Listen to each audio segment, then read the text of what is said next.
Hi friends, I'm going to walk you through creating your text image using the brushes that we made in the last video.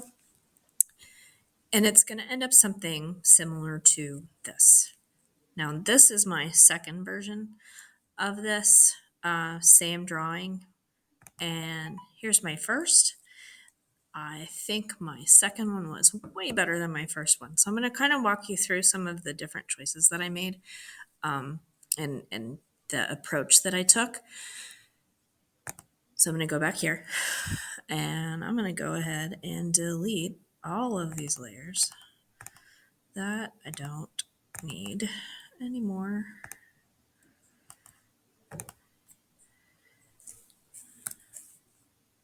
Oh, one more.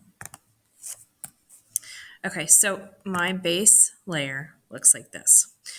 I started though with an image that looked like this, and I'm going to show you how to get from the original. I'm going to delete this one too. From this original to that base that I just showed you, using a tool that we haven't talked about in class yet. So I'm going to do my usual thing, and I'm going to duplicate this layer and hide this one. So now I have my original. I'm going to go to image, and adjustments, and I'm going to go to levels. You're going to have to play with this one just a little bit and tweak it so it's kind of where you want it to be. We are looking at light, medium, and dark. We need a good mixture of light and medium and dark. And remember the squint technique that we talked about in class. If you squint at your image and you only see dark, you're going to want to kind of shift things around a bit. Now, when I squint at this image, I see dark. That's it. It just kind of turns into a slightly bird-shaped blob. So I'm going to come over here to output levels, and I'm going to play around with this a little bit. So that's this slider. Now that's only going to make it kind of almost more hazy. So what I want instead is input levels. This is my medium, this is my light, and this is my dark. So I feel like it is definitely dark enough. The problem areas that I don't have a lot of medium and I don't have a lot of light. So I'm going to push this way. But now I'm kind of losing my dark, so I'm going to pull that in this way. It's kind of a balance. And as I do this, so my kind of gray area is getting lighter. My dark is staying dark. But now I want to push this one over too, because I don't have a lot of just light. So I'm going to come back, drag this down a little, because now I have, when I squint, I see light here, medium in this area, and then the dark in this area. So this, I'm happy with this. This works for me. I can still see the eye. I can see some highlighting on the beak. The feet are good enough. So I'm going to hit OK. So now I have that. So this is my new base layer. I'm going to name it base just to keep them separated. So again, so it looked like this, and now it looks like this. I'm going to hide that guy. So now I want to shift my image and create it into the separating into light, medium, and dark so that I have something to do with my text. So I'm going to do that by coming up to select. And I want, hold on, I'm not on my layer. You have to be sure that your layer is selected. So I'm going to go to, again, select and color range. Now, since we made this light and medium and dark, I'm good. However, you could, if you had a color image, you can do this with color. If you did that, you might even want to pick a color using the sampled colors. But since we've done light and medium and dark in class, we're going to do that this way too. So I'm going to start with my shadows. There they are. I know that that's going to be inverted. If I click on this to see what that looks like, that's good, but I need to be sure that I click off. Then I'm going to hit OK. And then I'm going to hit Control J. And now my shadow layer is right there. So all my darks are right here. So I'm going to click on this and name it Shadow or Shadows. I'm going to hide that. I'm going to come back to my base and do the same thing for my medium or the mid-tones, and then I want to do the same thing for the highlights. So here is mid-tones. Okay. And my fuzziness is up, so there's going to be some kind of overlap, which is perfect. Again, I'm going to do Control and J. Name this mid-tone.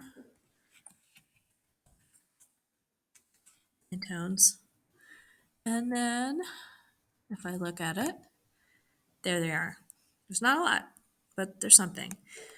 And then I want to go back here, hide that one, go back to my base, select color range, and this time we're doing highlights. There they are. This did this kind of because I played around with it earlier, but this works for me. Again, Control and J. And you're not going to see a lot of that, mostly because there's not a ton to see. And then also because the background layer is light. If you place this in the end on an image, or if you make a background that's dark, it'll help you see it. In fact, I'm going to do that right now. I'm going to create, I'm going to go down here to create a new fill and adjustment layer. And for now, I'm going to do a solid color. I definitely don't want that. I'm going to do like a dark gray. That way I'll be able to see my darks, my lights, and my midtones. So there's that, and I'm going to drop it all the way down here to the bottom. So there it is. But for now, I really don't need to see this, so I'm going to hide it. And then I can go back and use it as I need. So I'm going to hide my base layer because I don't really need that at the moment. And I'm going to start with my shadows. So how I'm going to do this. So I had you separated into shadow, midtone, and whoops, I didn't name it, highlights. Is a good habit to get into. Because I have it separated into these, now I can go back and I can create a new layer with my text. You can do that as you go, but I like to be able to go back in case I screw up, that I have something to actually go back to. So that is the benefit of screwing up a lot in here, is that you learn the things that you should do to kind of help yourself in case you mess up. So again, I'm going to go to shadows. I am going to go ahead and create an extra layer, and I'm going to call it shadow text. There's that. I'm going to go to shadows, make sure that I am on that layer. I'm going to do the same thing that I did before and do color range, shadows. Okay. And now while I am highlighted, I'm going to leave my shadow layer and go to my text layer. And in fact, I'm going to hide it, just so that I'm only on the text layer with my dancing ant lines all over the place. So now I need my brush. So here it is. And I want to be sure that I am using one of the many different brushes that I created. Now, I made them and I separated them, but let's see. So here's one that says Lenore that should scatter. Now I want to make that black because it is my darkest. I'm going to hit OK. And then I'm going to kind of put it all around. Now, I played around a little bit with this, and because I did that, I'm going to actually go into, just as a reminder, totally did this on purpose. I'm going to go into brush settings and tweak a couple things because I have transfer on, and because I had that on, that's why I'm getting the like kind of medium and not all dark. So I'm going to take that off. I'm going to take texture off because I don't really need that either. I liked the scattering. I might even bump that down a bit and bump my count down a little bit too, just to kind of, I'm giving myself a little bit more control, I think. So kind of turned all those down. I don't need smoothing either. So I'm going to do all of that. Now I'm good. I'm going to hide that. And if I hit Control Z, get rid of what I had, but now I still have my dancing ants. So now I'm going to do it again. Now this time, when I use my Lenore brush, it's going to fill a little more just with dark. Now I can use it as a stamp by placing it in an area and just clicking like so.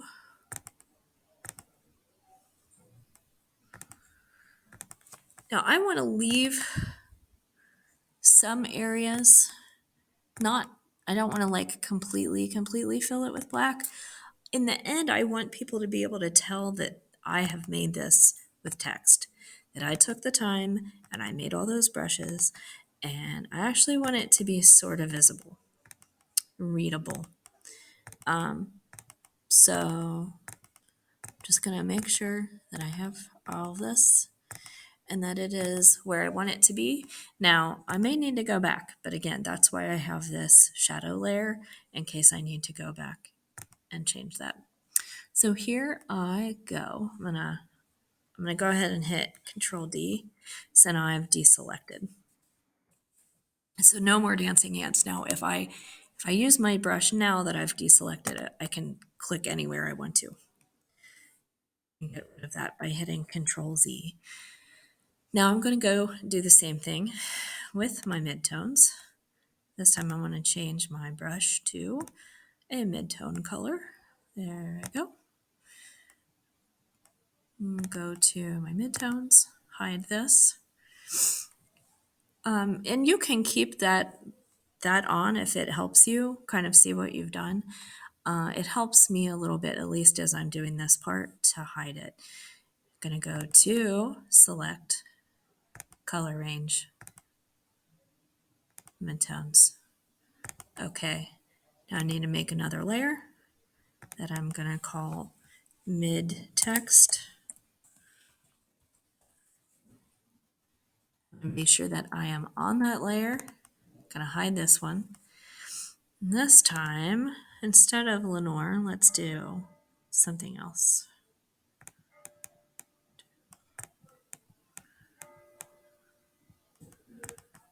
I'm not even sure what that one says.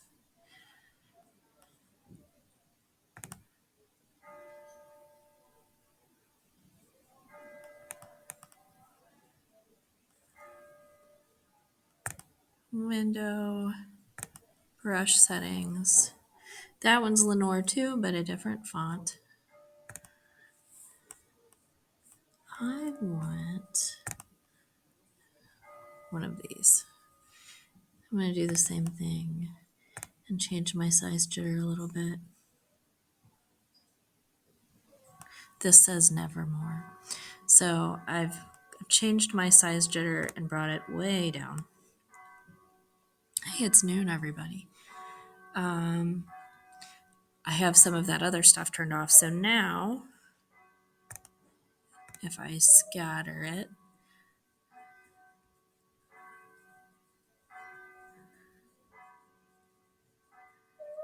and it's in my mid-tone color. It's only going to go where my dancing ant lines are.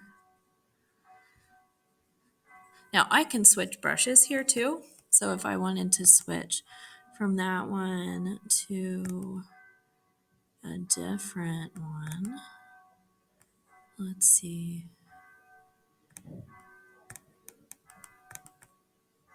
There's Nevermore. There's Quote the Raven. We'll do that one. That's bigger, so it's going to fill it a little quicker. So there's that. Really big one.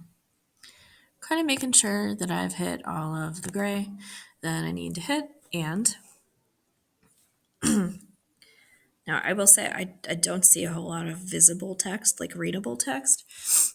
I'm showing you how to fix that later. So I'm going to hit Control and D to turn that off. And then last but not least, I need to do my highlight layer. Turn that one off. Now remember, the highlight layer didn't have a whole lot to it. And because this is highlights, and often you're not going to need like white text, that's not going to really print on anything unless you have a dark background. Hence why we created a dark background before. That'll help me actually see this part. So I'm going to go, I have highlights there. I'm going to go to select and color range and highlights and OK. Create a new layer called text highlight. Hide that layer, and then I've already clicked that part, so I'm just going to do the highlight part with this brush. And there is not a ton to it, so that shouldn't take very long.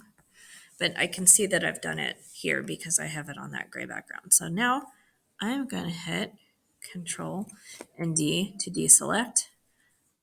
There is not a whole lot of readable text there.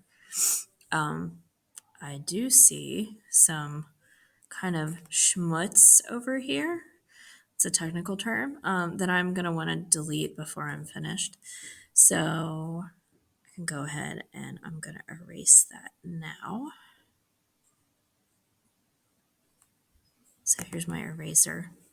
It is very large and make it considerably smaller, but if I just go in here, I can clean that line up. That's the only part that's really bothering me. If there's anything else like over here, if any of that seems like it's kind of detracting, you can take that out. That is your choice. So I'm going to click on all the ones that say text. There's shadow text, mid text, and highlight text. So I have all of this. Now this looks very different than the one that I showed you earlier. It does look honestly a little bit closer to this one.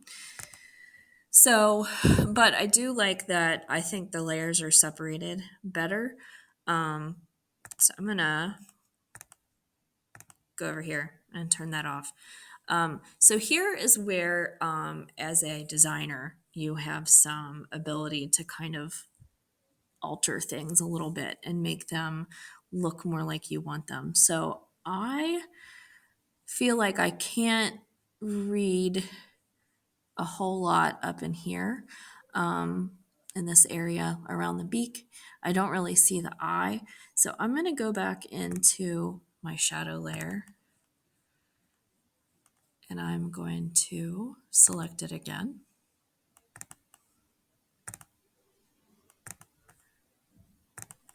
And I want to go to my shadow text layer, or the other option that you have is I could create a new layer entirely to have like a separate shadow text layer. So I'm going to hide that. Go to my brushes again. Now this one was really big and I want to make it black again. It might be too big. So I can fix that by going over here. I can also, since I know where I need to be able to read things if I zoom in on it a lot, so I have some stuff in here and I can kind of just fill it very carefully this way. So if I see like a big gap, I can go in and kind of stamp over those areas with this one. And then I can change my brush as well. So some of the areas that I felt needed some help were up here in the head and the beak.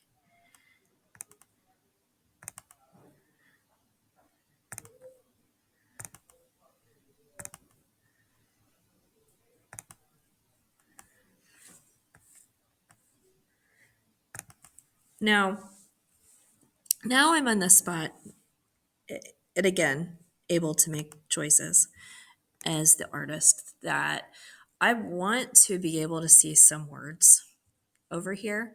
And to be able to do that, one thing that I can do is change the color of my text. So if I want, now that I have it really dark, if I come over here, I can do a quoth the raven right there.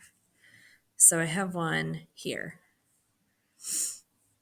So if I zoom out, it is kind of a big line. Go back and make it black. And again, just kind of go around and tweak the areas that I feel like need some more black. And I can just go ahead and fill too.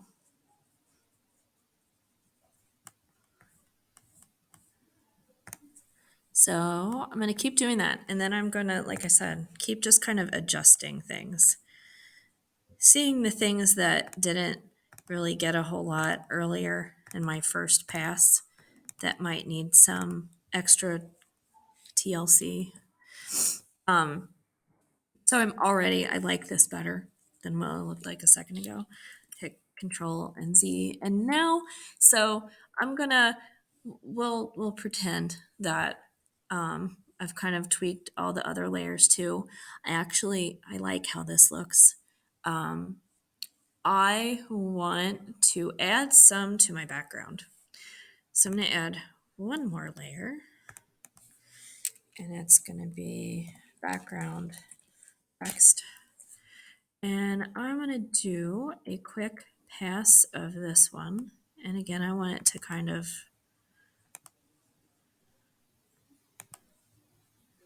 go where I'm going to be a little more specific about where it's going. So it might be a little small right now.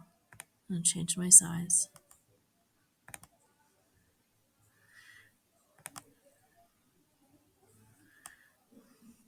Just to give it something in the background.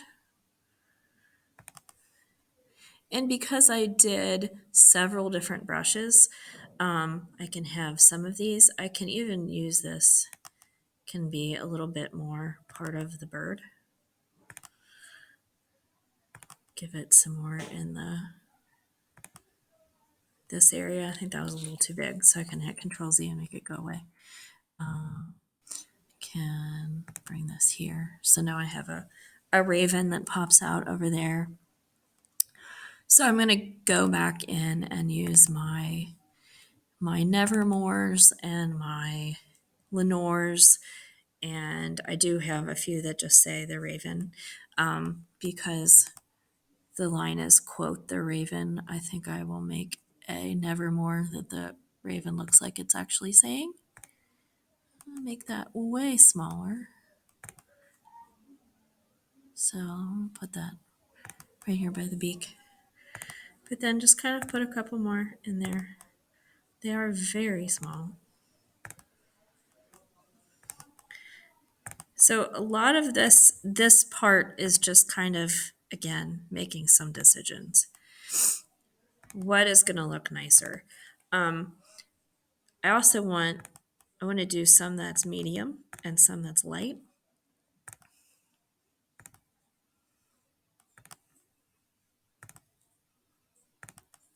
some up here.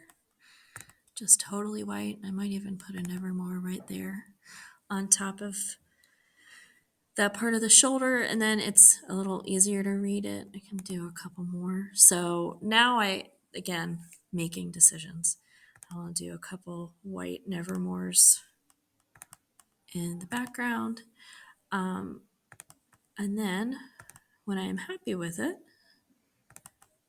I will go to File and Export. Export as. Now, I highly recommend doing this copyright and contact info. One of the things that Adobe does for you is if you've created a piece, you have copyright info embedded. So people can't say that it's theirs because it will actually have that as part of the file. So I'm going to hit export, and I will say, making sure that it's pretty big and it's a PNG. I can make it bigger here too. Go ahead and export. I'll call it Raven. I'll say 3 because I've made a couple of them at this point. Here's my first one, and hit save. And now I have this as a document, and it has a clear background. I can now save it if I wanted to with this dark background, and then I would have multiple versions.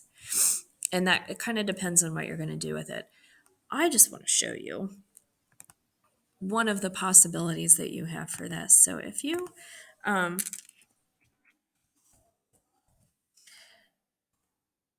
of my favorite sites is Redbubble.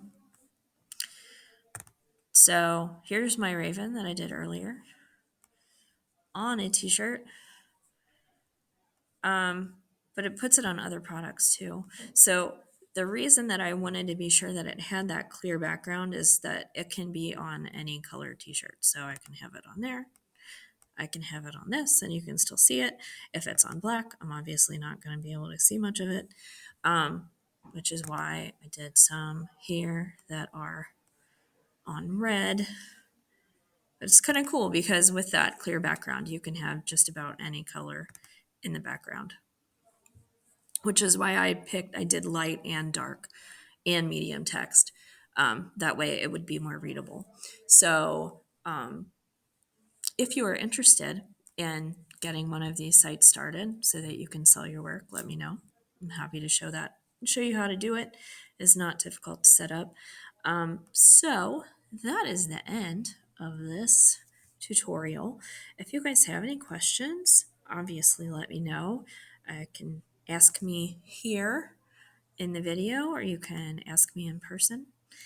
That's the beauty of having a class. So I hope you enjoyed this, and let me know if you need anything.